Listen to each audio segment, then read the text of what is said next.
सूरदास द्वारा लिखित शीर्षक पद में 8वां पद।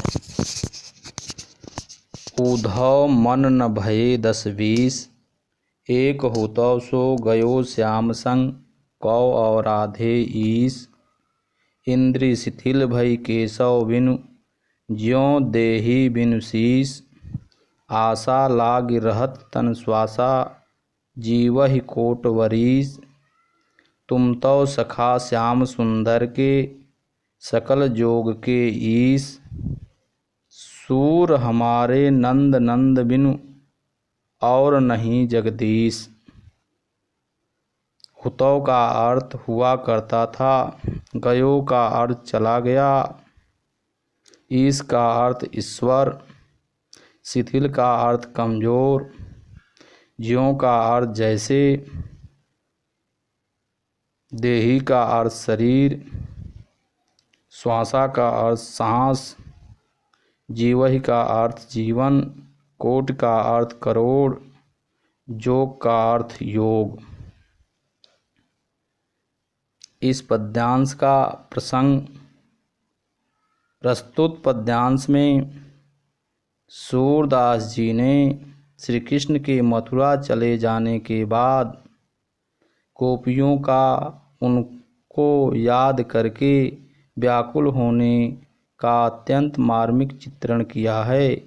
श्री कृष्ण उद्धव को गोपियों के पास ज्ञान व योग का संदेश लेकर ब्रज में भेजते हैं, परंतु गोपियां इस संदेश को स्वीकार करने में स्वयं को असमर्थ बताती हैं, क्योंकि वे श्री कृष्ण को छोड़कर किसी अन्य की उपासना नहीं कर सकती हैं।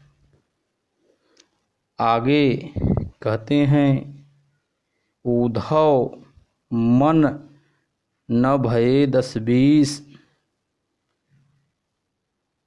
गोपियाँ कहती हैं उद्धव से कि हे उद्धव, हमारे 10-20 मन नहीं हैं। एक हुतौ सो गयो श्याम संग, कौ और राधे ईस। हमारे पास तो केवल एक ही मन था, वह भी श्री कृष्ण के साथ चला गया। अब हम किस मन से तुम्हारे द्वारा बताए गए निर्गुण ब्रह्म की उपासना करें। इंद्री शिथिल भई केशव बिनु, ज्यों देहि बिन शीस। श्री कृष्ण के बिना हमारी सारी इंद्रियां कमजोर हो गई हैं, शिथिल हो गई हैं।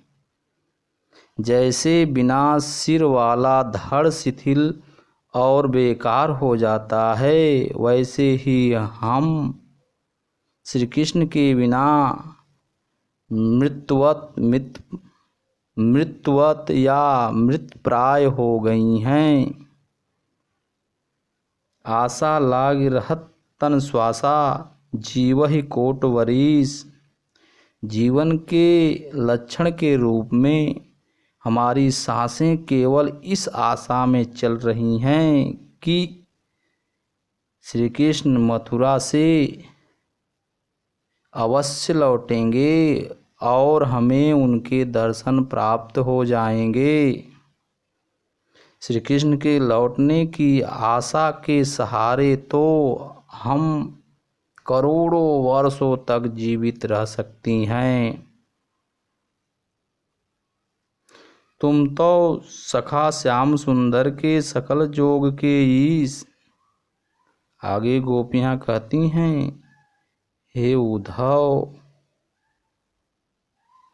तुम तो श्री कृष्ण के मित्र हो और संपूर्ण योग विद्या के ज्ञाता हो। आप ही श्री कृष्ण को ला सकते हैं। सूर हमारे नंद नंद बिनु, और नहीं जगदीश। सूरदास जी कहते हैं कि गोपियाँ उद्धव से कह रही हैं कि हम तुम्हें स्पष्ट बता देना चाहते हैं, अर्थात आपको स्पष्ट बता देना चाहते हैं कि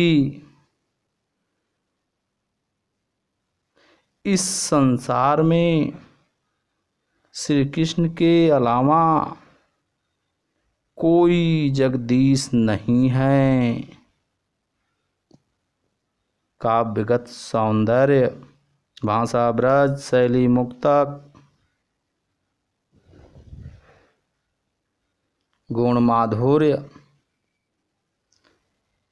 रस श्रृंगार, छंद गेपद, सतशक्ति व्यंजना, 10-20 नंद नंदन में अनुप्रास अलंकार है। ज्यों देही बिनु शीश में उपमा अलंकार है।